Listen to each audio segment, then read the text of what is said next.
Hello, this is Hillary Safran, Biz Mama, here with a fabulous group, Thunder and Rain, and this is Erin. Take it away. Erin, what's your first and last name, and tell us about the group. I'm Erin Pete Lukes. I'm a part of a bluegrass country act out of Golden, Colorado called Thunder and Rain. This is our first album. It's called Holler Out.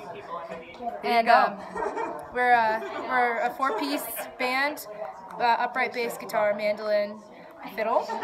And when did you start writing and singing and performing? I started writing songs in elementary school.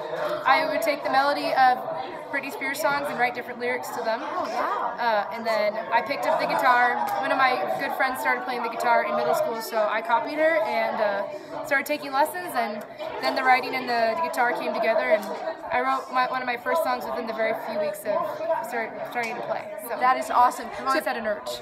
Well, you're very professional. I saw her concert tonight at the Colorado Library. Right, the Colorado History Center. It's fabulous. So tell me, are you doing this full-time? Are you a total entrepreneur? Are you doing it part-time? Tell me what your plan is. I'm completely self-employed. I make my money playing gigs with the band. I also am a self-employed music teacher. I drive to people's houses and teach mostly young girls under 12 how to play guitar. And I started that job by teaching one lesson turned into three turned into six. And the moms in Golden sort of started talking, and that's how I got all my clients. So all word of mouth. How many students do you have, and how and is it affording rent? Do you live with people? How are you making that? I have 9 students, 45-minute lessons usually, and I live in a 4-bedroom house with 3 other people. Wonderful. I pay under $500 in rent, and I cook a lot, but I actually was able to afford, because we played a couple of corporate gigs this summer, I was able to afford a road trip. So I went road tripping on the East Coast for a month and didn't work and just used my money, and so it was a self-employed, self-paid vacation.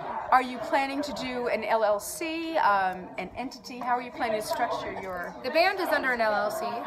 Excellent. My business, are you going to put, is this for taxes purposes? Because it's No, I just wanted to tell, this is to tell other entrepreneurs how to structure your, so that's wonderful, right. That's an LLC, so how to structure should be for your taxes. The band is under an LLC. I don't run the band.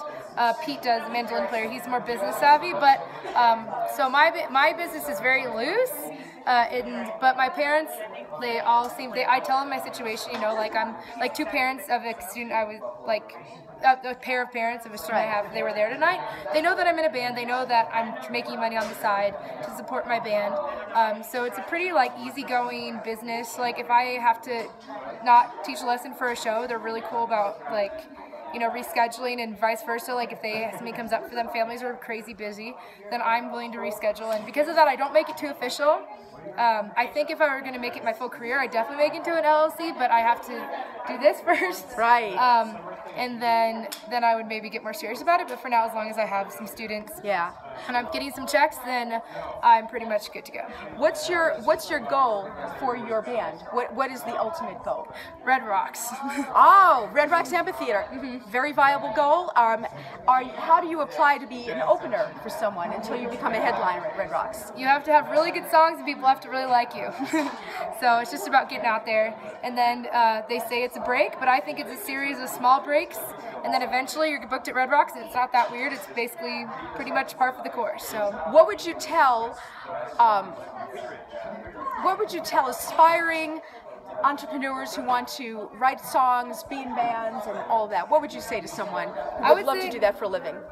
I would say if you really want to do it for a living, you have to really want to, because it's not exactly the most stable career. So if you're into stability, if you like to have the same paycheck every week, like maybe try something else. But if you love it and you know that you're creative and you can sing your heart out and you can play your heart out, just do it. Go to every jam, every open mic, talk to everyone with an instrument, learn, be open to whatever anyone's telling you that's better than you or the same as you. Always have your writer around with you all day so that you're writing all day. Never stop, write every day if you're a songwriter. Regardless of what it is, just write every day. And just don't really worry about, you know, the end result. Just worry about each step, that you're still pursuing that thing that you're never stopped. Because anytime I failed, or like failed as in I slowed down, it was because I just stopped playing guitar. How are you? How would someone buy your CD? Are you selling it online? Or do you have a website? We have a website. It is thunderandrainmusic.com, and we're selling it on the website, also on our Facebook page. Just look up Thunder and Rain Band on our Facebook page. There you have it. An inspiring, well, no, a working band, and we'll just go for more wonderful things. Thank you so much. Thank you. And happy birthday. It's your birthday today. It's my birthday. Yes. So thank you so much. Wonderful. Bye-bye.